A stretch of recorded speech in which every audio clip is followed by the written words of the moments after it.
BFM Business et Tech Co présente De quoi je me mêle, François Sorel. Un grand bonjour à toutes et à tous, un grand merci aussi d'être là, fidèles, présents pour De quoi je me mêle. Vous savez, on est là chaque week-end, à la fois à la radio, à la télé, dès le vendredi soir sur BFM Business. Et le vendredi, dès midi, voilà, en exclusivité, un petit peu en avant-première sur la chaîne YouTube de BFM Tech et en podcast audio, avec le podcast audio qui vous propose quelques minutes supplémentaires. Au sommaire de ce De quoi je me mêle tout à l'heure, vous allez voir, alors là, c'est budget illimité dans De quoi je me mêle. Deuxième partie, Barcelone, Mobile World Congress. On vous fera un petit topo, un petit round-up de toutes les annonces de ce MWC édition 2026. On y était, et avec Mélina Davansoulas et Amélie Charnet qui représentent le journal La Tribune, eh bien on vous fera un petit résumé de tout ce qui nous a tapé dans l'œil, comme on dit. Je vous rappelle le hashtag DQJMM si vous voulez nous suivre. Un grand merci d'être là chaque semaine. C'est parti pour De quoi je me mêle. De quoi je me mêle sur BFM Business et Tech Co.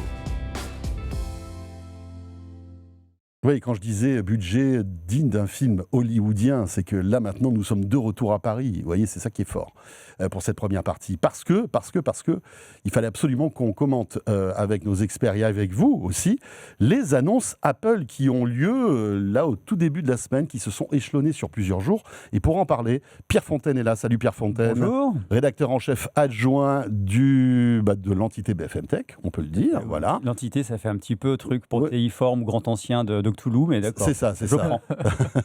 Ah, mais ça fait chic aussi. Il y a beaucoup de monde. Oui, Ouais. L'entité BFM Tech. C'est Évidemment. d'un coup, on croit que tu as un immeuble entier, tu sais. Le soleil ne se couche jamais sur l'entité BFM Tech. Exactement. C'est un peu ça, d'accord, ok, très bien. Et puis, et nous avons aussi Anthony Morel de l'univers BFM Business. Oui, Donc là, c'est j'ai ça. décidé d'en mettre un peu partout. La galaxie. Salut Anthony. Salut François, salut Pierre. Ravi de te retrouver. Eh ben, pareil. Journaliste à BFM Business et vous le savez aussi RMC Story à la mi-journée. Alors c'est intéressant parce qu'en plus Pierre connaît très bien l'univers Apple. Toi évidemment tu l'as suivi puisque tu en as parlé dans ta matinale. Pas mal d'annonces intéressantes. Alors la plus importante, et on va commencer par celle-ci, c'est Apple qui a décidé de faire un truc qu'il n'a jamais fait. C'est proposer un appareil, non pas low cost, parce que c'est toujours compliqué chez Apple, mais se dire que Apple sort un Mac à 699 €, c'est du jamais vu, et ça vaut le coup qu'on vous explique tout ça, et voir quelles ont été les concessions qu'Apple a faites pour sortir en fait une machine à ce prix-là. Je ne sais pas qui peut commencer, peut-être Anthony, Oui. tu en as parlé, c'est quand même, je le disais, assez rare de la part d'Apple d'attaquer en fait un segment d'un marché avec un produit beaucoup moins cher que les précédents. Low cost, ça arrache la. Hein, ça... Ouais, c'est dur. c'est dur. C'est pas low cost, non. Et c'est difficile de dire entrée de gamme aussi, parce que c'est pas vraiment. Ça n'est pas associé à Apple, parce qu'en plus ce produit-là est bien fini, est plutôt joli, etc. Ouais. Alors avec quelques concessions technologiques, on va y Bien revenir sûr, quand bien même. sûr. Mais c'est vrai que du point de vue de la stratégie, c'est quand même assez inattendu de voir Apple à ce niveau de prix-là. C'est-à-dire l'idée vraiment d'avoir un Mac qui soit à la fois relativement robuste en termes de performance, ou en tout cas satisfaisant en termes de performance, mais qui va coûter autour de 600 €, c'est vrai que c'est quand même assez inattendu. Il y a une stratégie de la part d'Apple qui est une stratégie de conquête aujourd'hui. Ils veulent aller vers un marché qui est plus vaste que ce qu'ils ont aujourd'hui, aller chercher du côté des étudiants, aller chercher du côté des pays aussi où les gens n'ont pas forcément les moyens et où acheter un Mac ou acheter un iPhone, ça coûte plusieurs mois de salaire. Et donc l'idée, c'est effectivement de sortir cet ordinateur. Alors on peut aller sur les specs pour parler très très concrètement de ce qu'il y a à l'intérieur. En gros, vous avez l'apparence d'un MacBook avec des couleurs chatoyantes, très très colorées. Acidulé, exactement, mais avec quelques petites différences. Alors, la première grosse différence, c'est le processeur, la puce, qui n'est pas une puce M1, M2, M3, M4, M5, mais qui est en fait un processeur d'iPhone. C'est une puce, donc c'est une A18 Pro, qui est celle qu'on utilise sur les iPhone 16 Pro. Les Pro Max. Voilà, les Pro Max. Donc l'iPhone de l'année dernière. Donc l'iPhone de l'année dernière, donc quand même relativement costaud, mais c'est pas des processeurs qu'on a dans les Mac habituellement. On a aussi 8 gigas de RAM, là où on va être plutôt sur du 16 et plus, et on dit en général, on déconseille de descendre en dessous de 16. Ouais. Alors après, pour... Moi, j'ai les oreilles qui saignent avec 8 gigas de moi RAM. aussi, Mais bon, moi aussi. après, on posera Mais la tu sais, question à c'est ce que notre j'ai expert. vu, et après, je te laisse la parole juste Non, mais après, bien mais sûr, bien la sûr. première réflexion que je me suis faite, c'est de me dire, ah là là, 8 gigas de RAM, c'est la cata, évidemment, c'est du low cost, c'est du rabais, c'est un MacBook au rabais. Mais en fait, en y réfléchissant un petit peu, tu te dis que 90% de la population, en vrai, ça suffit. C'est-à-dire pour des usages bureautiques classiques, pour regarder une ou deux vidéos, pour répondre à tes mails, en fait, c'est largement suffisant. Après, évidemment, on va pas aller faire du montage vidéo extrêmement poussé avec de l'étalonnage, de la retouche photo incroyablement complexe. Là, ce sera peut-être un petit peu plus compliqué. Mais pour des besoins assez basiques, c'est quand même un ordinateur qui, en tout cas sur le papier, fait le job et qui devrait connaître, je pense, un très gros succès commercial. Ce qui est intéressant, Pierre, c'est que finalement, ce Mac, c'est un iPhone avec un clavier et un grand écran. C'est une façon de le voir, effectivement. dingue. Ouais. Enfin, je veux dire. Ou alors c'est un croisement entre un iPhone, un iPad et un Mac.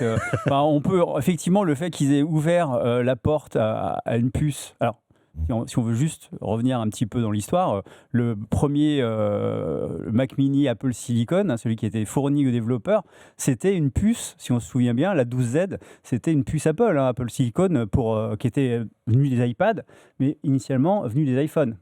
Donc c'est un petit peu une sorte de retour aux sources des Apple Silicon, si on veut dire. Mais effectivement, c'est une puce qui, en termes de puissance, n'est pas très loin de ce que fournissait la puce M2. Donc c'est pas déconnant. Ouais. Ça veut dire qu'aujourd'hui, finalement, ce MacBook Neo est plus puissant que le premier Apple sous M1. Alors, je n'affirmerai pas, parce que je ne l'ai pas eu entre les mains, je ne l'ai pas Mais testé. on peut imaginer dire qu'on qu'en soit... termes de courbe de progression de performance, C'est ça. oui, on a une machine qui tient bien la route et qui va permettre... Alors, il n'y aura pas de problème de compatibilité au sens où tous les logiciels tourneront, vu que c'est la même architecture, c'est une architecture ARM, tout marchera. Voilà, c'est macOS. Après, est-ce que ça aura assez de puissance pour vous permettre de faire votre montage 8K dans Final Cut Pro? J'ai des doutes. Clairement. Mais est-ce que cette machine, qui est, alors on va pas, c'est vrai qu'on a la peine à dire entrée de gamme, mais c'est néanmoins ce que c'est, est-ce que cette machine qui est vraiment pour le premier modèle à 699 et le deuxième à 799, est-ce que c'est fait pour ça? Non, c'est une super machine à écrire. Et effectivement, comme tu le disais bien, c'est aussi la réponse que Apple cherchait depuis un moment à toute cette vague de Chromebook qui a déferlé notamment aux États-Unis, où Apple était très très très présent sur le marché de l'éducation et s'est fait balayer par les Chromebooks. Et là, en fait, c'est une réponse où les Chromebooks vont devoir monter un petit peu en gamme et s'affirmer pour pouvoir compenser ça. C'est un réflexe défensif, à ton avis? C'est-à-dire Non, qu'Apple... alors, Parce que... je laisse finir. Non, juste une chose. 700 €. Après, on évoquera aussi le contexte, on va dire, géopolitique, mais plutôt lié à l'IA. C'est-à-dire qu'aujourd'hui, sortir un ordinateur à 700 €, c'est une vraie prouesse. Parce qu'il y a des pénuries de mémoire, il y a des pénuries... voilà, on le sait, on en parle souvent. Sur la RAM notamment. Sur nos médias, exactement. La mémoire et le stockage. Et le aussi. stockage. Donc, est-ce que ce produit, finalement, quand je disais défensif, c'est que c'est une réponse, en fait, au Chromebook pour que Apple envahisse un marché qui auparavant ne l'intéressait pas trop parce que c'était un marché d'entrée de gamme en fait. Est-ce que c'est aussi un changement de stratégie de la part d'Apple? Je ne sais pas si c'est... Alors moi, j'y vois plusieurs explications. Sur le point de la crise de la RAM, le fait de lancer une machine, non pas avec de la DDR5, mais donc un type de mémoire qui va dans les portables habituels, mais avec la LPDDR5, donc c'est-à-dire la RAM qu'on trouve dans les smartphones, déjà, c'est un moyen de contourner un petit peu le truc parce que Apple, de la LPDDR5, ils ont commande des centaines de millions chaque année pour ses iPhones, ses iPads et tout ça. Donc, on peut se dire que c'est un bon moyen de se dire, je vais un petit peu contourner le problème même si ça ne les rattrapera forcément à un moment, je vais contourner le problème de la crise de la RAM. Ça, c'est une première chose. C'est plutôt malicieux de la part. C'est intéressant. Et après, il y a... après, je ne sais pas si tous les analystes de la Terre seraient d'accord avec ça, mais quand on regarde les chiffres GfK et autres, c'est-à-dire les ventes d'ordinateurs et ce que représente chaque acteur sur le marché, dans quasiment tous les pays européens, j'allais dire d'importance significative, Apple représente entre 25 et 30% de la valeur du marché sur les ordinateurs premium. C'est-à-dire que tout ce qui est MacBook Air et plus, Apple tout seul. Ça représente 30% de tous les PC haut de gamme. De la valeur, pas De la valeur. pas de volume. Hein. C'est-à-dire, bien sûr qu'il y a des Non, mais gens c'est pour qui ça que je dis haut de gamme, c'est la valeur. mais en vente, valeur. il C'est prend le chiffre d'affaires. Est important, voilà, quoi. il aspire beaucoup du marché. Et à un moment, c'est difficile d'aller au-delà. Donc, si on veut faire augmenter ses revenus, on se tourne vers des marchés qui ont encore de la valeur, mais un peu moins. Et pour arriver à continuer à faire de la marge sur un marché où il y a moins de valeur, il faut faire des concessions. Et c'est là que toute la stratégie industrielle au long cours d'Apple paye. C'est qu'ils ont développé leur propre puce pour les iPhones, ils ont développé leur propre puce pour les Mac. Et là, en fait, ils ont l'embarras du choix à dire je vais prendre telle puce, je vais la mettre dans telle machine et ça marche. Et donc, en fait, ils arrivent, grâce à ces puces qui sont, j'allais dire, hyper rentabilisés parce qu'ils en ont commandé des palanquets. Ouais, Ils arrivent à tirer les prix vers le bas en faisant des concessions, certes, sur la quantité de RAM. Moi, j'avoue, j'aurais sauté sur mon siège si ça avait été 16 Go.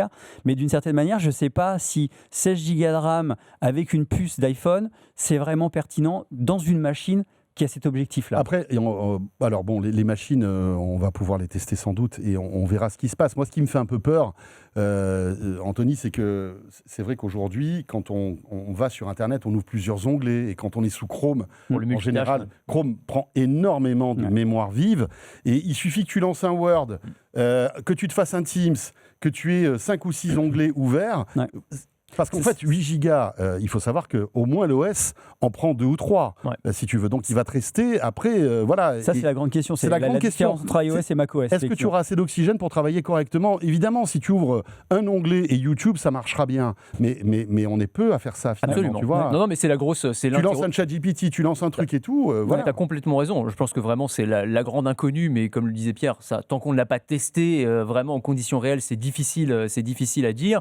Mais la grande crainte, c'est effectivement sur la RAM. Il ne faut pas oublier qu'il y a quand même eu quelques autres concessions. C'est-à-dire que évidemment, tu ne peux pas avoir le même type de composants, le même type de connectique que quand tu vas payer un ordinateur 1000 ou 1500 $ ou euros.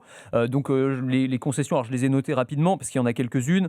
Donc tu n'as pas, par exemple, alors sur la connectique, il y a pas mal de choses. Hein. Par exemple, c'est des ports USB-C. Les 2 ports. 2 ports. Et en plus de ça, ils ne sont pas tous... Il y en a un, c'est de l'USB 2 et l'autre de l'USB 3. Donc ça veut dire que... on est loin du Thunderbolt 5 des MacBook Pro. C'est ça, exactement. Donc là, déjà, il y a une limitation. A-t-on besoin dans ce genre de machine ? C'est ça. Non, mais c'est vraiment une question d'équilibre. C'est ça. Mais en tout cas, voilà, ça fait partie... D'homogénéité, on va dire. Je continue la liste. Pertinence. Donc il n'y a pas de Wi-Fi 7 non plus. Hein. On est sur du Wi-Fi 6E. C'est plutôt une bonne surprise. On aurait pu voir pire. Ils sortent encore du 6. En tout cas, on n'est pas sur le plus ultra. Il n'y a pas de MagSafe non plus. Il n'y a pas de Touch ID non plus. Il n'y a pas de rétroéclairage. Il y a le Touch ID sur le module, le modèle à 799. Voilà, c'est ça. Mais sur le modèle de base, tu ne l'as pas. Et il n'y a pas non plus de rétroéclairage sur le clavier. Pour moi, c'est un gros défaut. Voilà, moi je suis d'accord parce que ça fait partie quand même du charme aussi des MacBooks. C'est hyper pratique quand on bosse, parce qu'on ne bosse pas toujours sur une terrasse de café en Californie avec du soleil. Donc tu vas me dire, notamment à Paris. C'est des petites Même choses. si en ce moment, parfois, ça peut ressembler à la Californie. Bon, ça va. Mais aujourd'hui, mais bon. Non, mais tu vois, c'est des petites choses, à part les 8 Go de RAM qui sont, à mon avis, le gros morceau. Mais quand tu cumules le tout, tu as quand même il faut bien, évidemment, un appareil qui est un peu moins disant par rapport au reste. Mais pour moi, la stratégie, tu demandais, est-ce que c'était un move défensif ? Je pense qu'il y a un côté défensif, effectivement, parce qu'ils sont extrêmement concurrencés par les Chromebooks d'entrée de gamme et notamment sur les étudiants. Mais il y a aussi un côté offensif. Pour moi, c'est vraiment une stratégie de conquête de la part d'Apple. Il faut bien se souvenir que la stratégie de Tim Cook, on le dit souvent quand ils présentent leurs résultats, c'est quoi les locomotives aujourd'hui de l'activité d'Apple ? C'est évidemment les ventes d'iPhone, mais ils veulent devenir moins dépendants justement de la vente de matériel et aller plus vers les services. La clé aujourd'hui chez Apple, c'est de vendre du service. C'est de nous vendre de l'abonnement mensuel, c'est de vendre du Apple TV+, c'est de vendre de l'Apple Music, c'est de prendre des commissions sur les applications, de vendre du cloud, etc., etc. Donc de te faire entrer dans un écosystème qui va faire que tu vas consommer du Apple tout au long de l'année et en mettant tous les mois quelques euros ou quelques dizaines d'euros. Finalement, ce MacBook, c'est un peu la PlayStation 5 d'Apple, c'est-à-dire que tu achètes un hardware pas trop élevé et puis après, tu es obligé de passer à la caisse si tu veux du cloud et du cloud avec 256 Go de stockage. Au bout d'un moment, tu es obligé d'y arriver, tu vois. C'est exactement ça. En fait, Apple Music, le truc, c'est comment est-ce que tu fais entrer dans cet écosystème le prochain milliard d'utilisateurs. Aujourd'hui, il y a 2,5 milliards d'appareils Apple installés dans le monde, ce qui est déjà très conséquent. Comment est-ce que tu fais pour arriver à faire entrer le reste de l'humanité dans l'univers Apple ? Eh bien, en fait, tu leur proposes une espèce de cheval de Troie qui est un produit effectivement qui va coûter moins cher, qui va être accessible à une proportion beaucoup plus importante de la population, qui une fois qu'elles y auront goûté, parce qu'on sait bien que c'est la force d'Apple, c'est qu'une fois que tu mets un pied dans cet écosystème, en général, la porte se referme derrière toi et tu n'en ressors plus jamais. Et surtout, Voilà. Anthony, quand tu es étudiant, c'est-à-dire que si c'est ton premier Mac et que tu rentres dans cet univers et que tu as un iPhone, tu vas goûter en fait à la compatibilité et puis à toutes les fonctions magiques que tu as entre un iPhone et un Mac, bah après, tu vas rester toute ta vie dans cet écosystème. C'est le pari Donc qu'ils font. c'est plutôt malin Ouais. aussi de se dire, bah voilà, je bloque les gens avec un univers et ils vont en profiter et dépenser tout au long de leur vie. Pour moi, la stratégie, elle est vraiment là. C'est un ordinateur sur lequel ils vont probablement pas marger des masses, en tout cas comparé bien avec sûr. ce qu'ils font habituellement, qui effectivement, j'allais dire,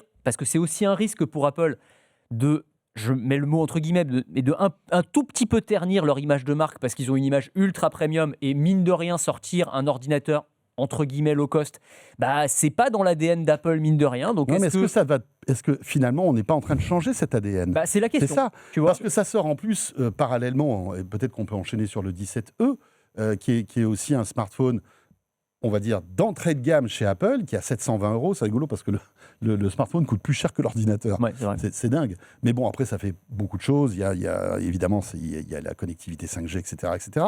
Mais on voit aussi que Apple essaie non pas de casser les prix, mais de contenir une gamme de produits cohérente, qualitative, à un prix, en tout cas, bien plus bas que ce qu'ils ont l'habitude de faire.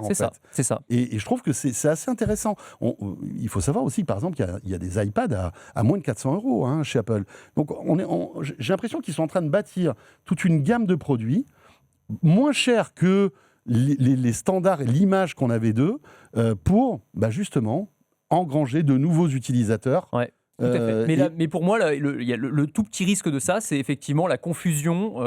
Il y a pour un certain nombre d'utilisateurs d'Apple, c'est aussi le côté statutaire, c'est aussi le côté... Apple a toujours été entre la technologie et le luxe. Et il y a ce truc-là aussi, il y a ce fait de, voilà, celui qui a du Apple, c'est aussi un marqueur social. Et le fait qu'ils aillent vers quelque chose de plus entrée de gamme, ça peut aussi avoir un impact sur la marque, tout simplement. Ouais, alors, pour le coup, je pense que quand les cibles sont clairement identifiées, quand le produit a pas à rougir en fait, en définitive, on l'a pas testé encore, mais sur le papier, on va dire une machine à écrire 2.0 ou 3.0, ce qui est, d'ailleurs on n'a pas dit son nom, je crois, le MacBook Neo, hein, c'est le MacBook Neo, je ne suis pas fan du nom, mais bon, le MacBook Neo, c'est quelque chose qui est un produit qui est là en fait pour faire rentrer les gens, pour être une porte d'entrée, que ce soit des étudiants ou des élèves, des étudiants, des gens qui n'ont pas beaucoup d'argent. Donc en fait, pour moi, c'est pas on détériore pas l'image, on l'a grandi et ils sont aussi suffisamment malins pour distinguer les produits en mettant de la couleur. Et on sait que la couleur, historiquement, hein, les nanos, les iPod Nano, c'était ça. C'est des trucs un petit peu moins sérieux. Vous rentrez dans le monde, mais ça reste cool. Dans le monde Apple, mais ça reste cool. Et en fait, je pense que c'est plutôt intelligemment fait. Donc après, si effectivement, quand on le prend en main, au bout de 5 minutes, c'est plus possible parce que tout est lent, ce dont je doute, en tout cas, j'ose croire que ce ne sera pas le cas. S'il n'y a pas de ratage, je pense qu'au contraire, ce sera plutôt un truc hyper malin et ça leur permet, en fait, une fois encore, de couvrir davantage. Et comme tu le disais très justement, enfin à mon sens en tout cas, très justement, c'est plus tu as une palette large d'outils, plus tu fais rentrer les gens facilement et plus tu donnes ensuite accès à tes services et à ton écosystème. Parce qu'une fois que tu as ça, tu vas dire je vais prendre le téléphone qui est avec, comme c'est quand même hyper pratique. Ouais, pourquoi pas la Watch et tu vois, c'est clair. C'est ce qu'on disait. Après, il existe dans deux versions 699, 8 Go de RAM, 256 Go de stockage et sans Touch ID. Sans Touch ID, 100 € de plus, Touch ID, et on passe à 512. Voilà. Mais toujours 8 Go de RAM. Et toujours 8 Go de RAM. Voilà, et avec le dernier petit écueil aussi, c'est je me dis, est-ce qu'il n'y a pas un risque de vampirisation d'une gamme par rapport à l'autre? C'est-à-dire vraiment, quand je parlais de confusion, c'est aussi ça. C'est-à-dire qu'il vient un peu au milieu de... D'un côté, tu as le MacBook, tu as le MacBook Air, tu as le MacBook Neo, tu as l'iPad Air. Tu vois, comment est-ce que tu fais ton choix? Ça, pour le coup, il y a une réponse, hein, et c'est pas moi qui l'a fait, c'est un monsieur qui s'appelait Steve Jobs, qui disait si on doit être concurrencier, si on doit vampiriser, autant que ce soit par nous-mêmes. Donc en fait, grosso modo, ils offrent un peu plus de choix. Et si on veut tirer, si on se souvient de l'ère du post-PC qu'avait annoncé Steve Jobs quand il a lancé les iPads, d'une certaine manière, là, c'est un peu la fin du post-PC parce qu'on reconnaît que un Mac pas cher, là où avant on ne mettait que des iPads, ça a du sens et c'est pertinent. Et du coup, je trouve qu'offrir le choix entre vous voulez plutôt faire des trucs avec un stylet, une surface tactile, quelque chose de très polyvalent mais qui n'est pas parfait pour la bureautique, prenez un iPad. Vous êtes plutôt bureautique et tactile, ça ne vous intéresse pas, on a le MacBook qui va avec. Et donc je pense qu'en fait, ce n'est pas de la vampirisation, c'est un recouvrement qui est plutôt pertinent pour l'utilisateur et bien sûr pour Apple. Est-ce qu'à votre avis, c'est un vrai Mac, ce MacBook Neo ? Oui, on va dire que oui. Enfin, bon. je pense. On en aura le carnet quand on l'aura testé, bien sûr. Voilà, c'est ça, mais l'expérience a l'air d'être là pour être un vrai Mac, ouais. Allez, on enchaîne avec le 17E. Ouais. Alors, il y a beaucoup moins de choses à dire, puisque c'est on va dire un 17E light, qu'un capteur photo. Qu'est-ce qu'il y a d'autre aussi qui différent? Il y a le MagSafe qui a été ajouté. Voilà. Le MagSafe qui permet le Qi 2. Donc on est à 720 € à peu près, c'est ça? 719, ouais. 719. 256 gigas. L'écran elle-même, on commence à 256 gigas et 512 gigas. Ça, c'est pas mal quand même, 256 gigas en stockage ça minimum. Un peu sérieux. L'autonomie, 26 heures. Enfin, ouais, non, c'est une mise à jour intéressante et a priori, ça prouve que les les iPhone E sont là pour revenir à chaque... Parce qu'on se posait la question, vu que le SE n'était pas sur un rythme de sortie régulière, on se disait, est-ce que le E va l'être? A priori, oui. Et c'est plutôt, ça aussi, c'est nouveau chez Apple. C'est plutôt une bonne... en fait, c'est assez malin. Et comme on le disait, c'est une porte d'entrée avec des compromis. Mais surtout, qui offre quelque chose ça permet d'avoir une grosse actualité à mi-parcours entre deux iPhones haut de gamme. C'est ça aussi l'intérêt. Ouais. Après, il n'y a pas non plus... franchement, dans ce qui a été annoncé, alors le MacBook Neo, c'était vraiment la surprise. Oui, ça c'est un gros morceau. C'est un gros morceau. Le Pour le reste, on ne peut pas dire que ce soit... pas d'innovation majeure. C'est en général la sortie entre deux iPhones, c'est pas le truc le plus sexy et le plus intéressant, quoi. C'est clair. À part le 17E, il y a eu donc deux nouveaux iPads. Il y a l'iPad Air qui a été mis à jour. Alors pareil, une petite mise à jour, le même format, même tout, mais avec une nouvelle puce M4. Voilà, on gagne en puissance, beaucoup plus de puissance a priori. Alors, j'allais dire, l'iPad précédent n'en manquait pas, donc tant mieux. C'est vrai qu'on peut se poser la question de la pertinence en fait, de ces mises à jour, parce que qui va voir distinguer la différence entre un M3 ou un M4, ou même un M1 et un M4 sur un iPad? C'est vrai que là, ça n'a pas de sens. On est sur vraiment le jeu des 7 différences. Tu sais, moi, même quand tu suis... Alors, Pierre est vraiment... Et en plus, ces différences, elles sont cachées par le truc, quoi. Ouais, non, mais c'est ça, parce que quand tu suis vraiment la marque Apple, évidemment, ça te saute aux yeux, parce que tu connais, tu as toutes les spécifications techniques en tête et tout. Mais quand tu as un peu de recul, je te jure que même moi qui suis moins dans l'écosystème Apple que Pierre, je vais te dire honnêtement, j'ai demandé à ChatGPT, j'ai dit fais-moi un résumé des différences, je te jure, entre... Et il savait pas quoi répondre. Alors il a fait le truc nickel, c'était parfait si tu veux, mais je dis ouais d'accord, mais enfin faut aller les chercher, tu vois, quand même, c'est te dire en fait. Donc c'est exactement ce que tu disais et c'est une question qu'on pose régulièrement. J'allais dire, on a malheureusement la réponse. Pourquoi est-ce qu'ils se croient obligés de faire une mise à jour tous les ans alors que c'est des mises à jour qui sont vraiment incrémentales? Parce que évidemment, à chaque fois on en parle et que y a du business et que ça génère des ventes. Mais d'un point de vue technologique, ça n'a pas forcément de sens. Je me pose la question, quelqu'un qui va acheter un iPad, est-ce qu'il va bien regarder que c'est le dernier processeur M4 qu'il y aura sur l'iPad Air qu'il va acheter, tu vois? Parce que, sincèrement, encore une fois, quelle sera la différence pour l'utilisateur? Pour 99,99% des gens, ça ne change pas grand-chose. C'est vraiment de la puissance, quelques améliorations, mais sauf à avoir vraiment concentré, je ne sais pas, sa production musicale ou tu vois, montage par exemple, à ce moment-là, sur un iPad Air. Mais non, mais tu n'achètes pas l'iPad Air, tu vas prendre le Pro. Tu vois, c'est ça qui n'est pas logique. C'est pas... Enfin, je suis complètement d'accord que est-ce qu'il y a un besoin de remettre à jour les produits aussi régulièrement? À mon sens, pas forcément, mais dans une logique marketing ou mercatique, oui, c'est nécessaire de renouveler le produit parce que les gens qui ont acheté il y a 4 ans, ils ont un nouveau produit, ils vont mettre à jour, etc. Mais ça pas d'un point de vue du saut générationnel, on est dans vous voulez le top du top, prenez ça, mais la plus d'avant était très bien aussi, quoi. Mais là, du point de vue, on parlait de vampirisation, je veux dire, l'iPad Air, typiquement, on est vraiment en plein dedans. C'est vraiment entre l'iPad Air et le MacBook Neo. Ouais, mais c'est pas. C'est les mêmes. Ouais, mais je suis pas d'accord, Anthony. L'ergonomie, en fait. Mais je pense pas que ce soit la même chose, parce que c'est pas le même OS. Déjà, ça, c'est énorme. Oui, c'est qu'en fait, tu n'as pas du tout la Il même y en a un qui est tactile, l'autre qui ne l'est pas. Oui. OK ? Et donc, tu n'es pas. Tu vas pas avoir le même. Personne va acheter les deux, c'est ce que je veux te dire. Non, mais. Ou alors, Non, mais par exemple, je pense que le MacBook Neo va être un achat plus malin. Parce que tu vas avoir plus de productivité, je pense, sur un Mac que sur un iPad. Tout dépend de ta productivité, en fait. C'est ce que je disais tout à l'heure. Si ton... honnêtement, l'iPad est plus polyvalent. L'iPad est plus polyvalent. Ouais, mais dans un cadre de productivité classique, c'est-à-dire bureautique essentiellement, oui, il vaut mieux un MacBook. Ça, c'est évident. Mais bien sûr. Parce que l'espace de bureau, etc., c'est mieux. Mais les iPads apportent ont beaucoup plus de polyvalence, ne serait-ce parce qu'ils sont tactiles, qu'ils ont un stylet éventuellement, etc. Parle-nous du dernier processeur. Alors, parce que ça, alors on rentre un petit peu dans l'aspect technique, mais Apple a mis à jour ses MacBook Pro avec un nouveau processeur qui est le M5. Alors, vous allez dire, waouh, après le M4, il y a le M5. Génial.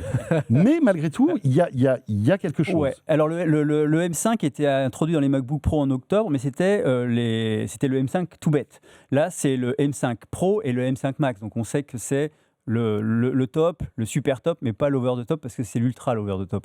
Voilà. Mais en fait, ce qui est intéressant, c'est que ces puces. Là aussi, il faut suivre. Ces puces, en fait, et Apple est passé assez rapidement là-dessus.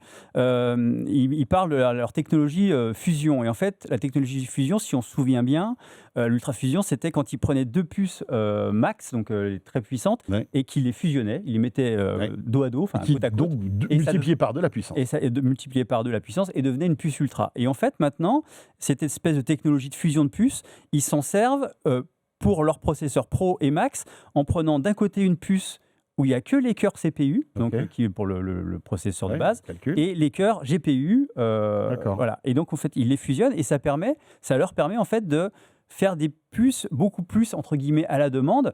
Ce qui fait que là, par exemple, le M5 Pro et le M5 Max, d'un point de vue des cœurs CPU, sont très, très similaires. Enfin, il y en a qui a un modèle avec 15 cœurs et l'autre avec 18, mais grosso modo, c'est pareil. Mais en revanche, du côté des GPU, sur le Max, on va monter à 40 cœurs, alors que sur le Pro, on monte à 20. Et donc, en fait, ça permet de faire des puces beaucoup plus à la demande et beaucoup mieux pensées.